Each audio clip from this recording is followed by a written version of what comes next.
ঘুমের মধ্যে খারাপ স্বপ্ন এটা আমরা অনেকেই দেখি। এখন প্রথম কথা হলো ভালো স্বপ্ন কি আর খারাপ স্বপ্ন কি, এটা সংজ্ঞাটা কি, কোনটা ভালো কোনটা খারাপ বুঝবো কিভাবে?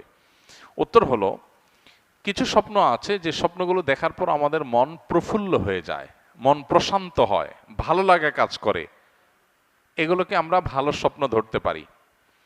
আর কিছু স্বপ্ন আছে যে স্বপ্নগুলো দেখার পর আমরা ভয় পাই, অস্থির হই, বিচলিত হই, পেরেশান হই, এগুলোকে খারাপ স্বপ্নের মধ্যে ফেলতে পারি।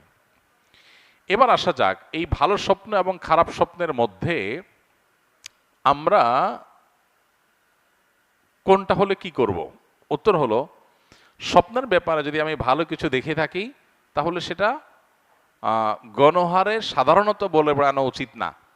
যদি সেটার সাথে জাতীয় কোনো স্বার্থ জড়িত থাকার মতো বিষয় না হয় তাহলে সেক্ষেত্রে নিজের ব্যক্তিগত আপনার স্বপ্নের কথা বাইরে গণহারে বলা বেড়া উচিত না। যারা স্বপ্নের ব্যাখ্যা জানেন এরকম ব্যক্তিদের কাছে শুধু পেশ করা যায়।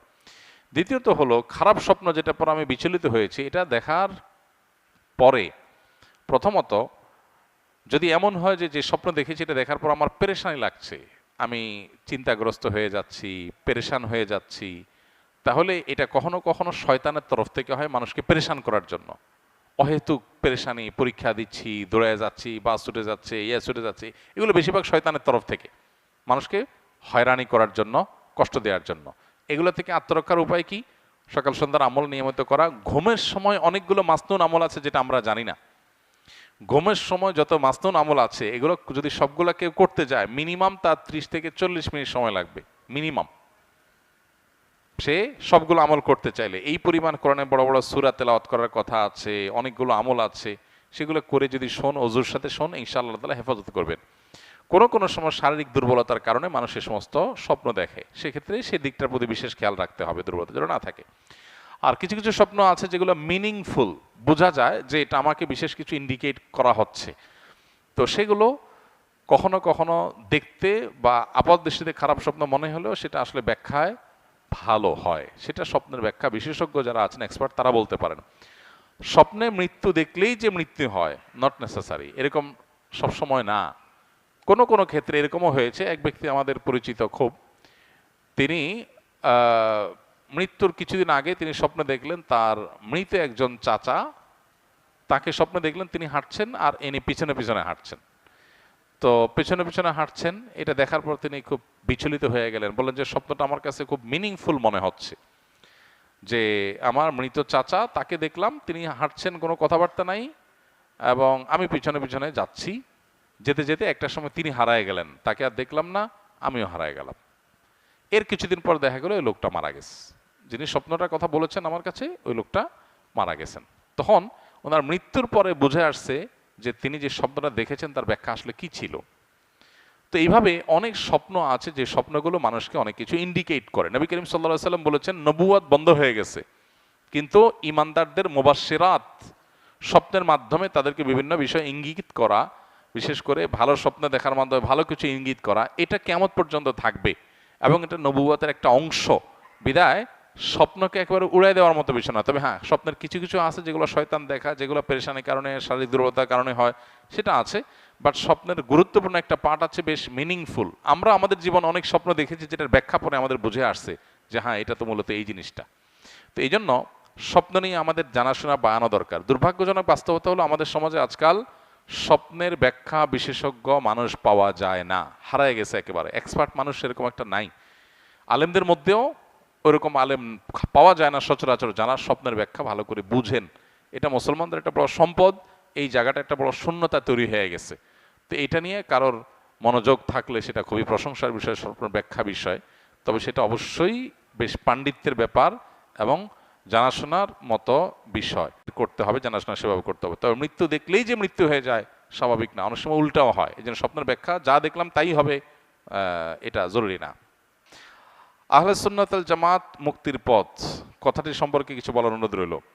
আহলে সুন্নাত জামাত মুক্তির পথ, এই কথাটা ঠিক আছে, কারণ নবী করিম সাল্লাল্লাহু আলাইহি সাল্লাম বলেছেন যে আমার উম্মতের মধ্যে ৭৩টি ফেরকা সৃষ্টি হবে। তাফতারিকু উম্মতি আলা ৭৩ মিল্লাহ কুল্লুহুম ফিন্নার ইল্লা মিল্লাতুন ওয়াহিদা।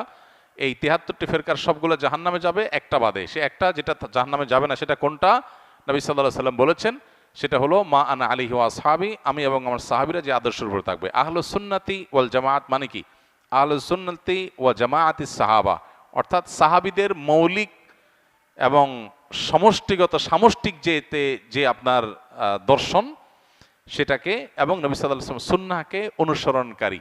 আমাদের সমাজে এর বিপরীতে অনেক লোক আছে যারা সাহাবীদেরকে মানে না, সাহাবীদের প্রামাণ্যতা, তাদের ব্যাখ্যা, কোরআন হাদিসের ব্যাখ্যাগুলো তাদের থেকে নেওয়াটাকে বিশ্বাস করে না, যেমন রাফেজি শিয়ারা আছে। অনেকে আছে যারা এক্ষেত্রে বিভ্রান্ত হয়ে গেছে। তো আহলে সুন্নাত জামাত এদের সম্পর্কে নবীজি বলেছেন এরা শুধু মানে তারাই শুধু জান্নাতে যাবে যারা সুন্নাহ এবং সাহাবীদের জামাতকে ধারণ করে। সাহাবীদের জামাতকে ধারণ করা মানে সাহাবীদের সামষ্টিক চিন্তা ভাবনা এটাকে ধারণ করে, কোরআন এবং হাদিসকে বোঝার ক্ষেত্রে সাহাবীদের ব্যাখ্যাটাকে যারা এটার উপর নির্ভর করে।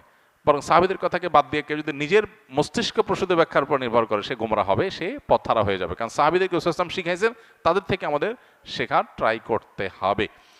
তো এই অর্থে আহলে সুন্নাত জামাত মুক্তির পথটা ঠিকই আছে, এটা হাদিসেরই নির্যাস বলা যায়। কিন্তু আহলুস সুন্নাহ ওয়াল জামাত বলতে আজকাল অনেক এমন সংগঠন, ব্যক্তি, গোষ্ঠীকে দেখা যায় যারা আসলে সুন্নতের ধারে কাছেও নাই, সাহাবীদের ধারে কাছেও নাই। নাম আহলুস সুন্নাত ওয়াল জামাত। তো নাম আহলুস সুন্নাত জামাত লাগাইলে হবে না, তো নাম আতর আলী, গায়েতে গন্ধ বাইর হয়, তো এই আতর আলী নাম দিয়ে কি লাভ?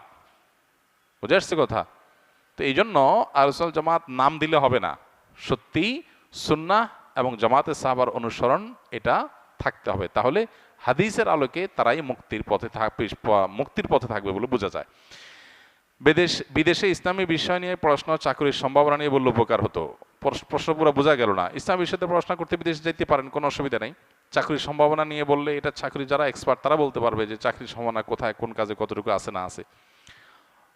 আমি আমার জিপিএফ ফান্ডের সর্বনিম্ন বাধ্যতামূলক টাকা কর্তন করি, যতটুকু করি এর কম আর কমানো সম্ভব না। আর এটাও শুনেছি জিপিএফ এর টাকা চক্রবৃদ্ধি হারে বাড়ে। আপনি সহ আরো আলেমগণ এই বিষয়ে বক্তব্য শুনেছি। এখন আমার প্রশ্ন হলো, বাধ্যতামূলক টাকা কেটে নেওয়ার পরেও যদি সুদমুক্ত করার অপশন থাকে তাহলে সুদমুক্ত করা লাগবে কিনা? জিপিএফ ফান্ডের টাকা যেটা বাধ্যতামূলক কাটা হয়, ওটা অতিরিক্ত টাকা যেটা দেওয়া হয় সেটা সুদ না। এ বিষয়ে প্রায় সব আলেমগণই একমত। দেশের প্রথিতযশা এবং সুনামধন্য আলেমদের কারোরই কোনো ভিন্ন ব্যাখ্যা নেই, সবাই একমত। সুদের সংজ্ঞার মধ্যে এটা পড়ে না। সরকার বা আপনার প্রতিষ্ঠান আপনার বেতন থেকে একটা অংশ কেটে রেখে দিয়েছে বাধ্যতামূলক, এবং এই যে বাধ্যতামূলক কেটে রেখেছে সেটা আপনি চাইলেও আপনাকে দিবে না। যেই পরিমাণটা বাধ্যতামূলক কেটে রেখেছে সেটা আপনাকে যখন ফেরত দিবে চাকরির পরে, তখন সেখানে অতিরিক্ত যে টাকা যোগ করে দেওয়া হয় সেটা সুদ না, কারণ আপনি কোনো লোন দিয়ে অতিরিক্ত নেন নাই, আপনাকে কেমন যেন বেতনই দিছে কম, দেওয়ার সময় সে এবার বাড়ায় দিছে, ওইটা সে সুদ বললো, আসলে সুদ না।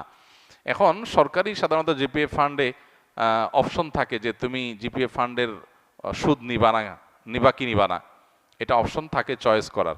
তো এখানে আসলে তারা যেটাকে সুদ বলছে এটা সুদই না, বিধায় এটা আপনি নিতে পারেন, নেওয়াতে কোনো অসুবিধা নাই, বরং আপনি এটা নেওয়াটা সম্পূর্ণ হালাল আপনার জন্য।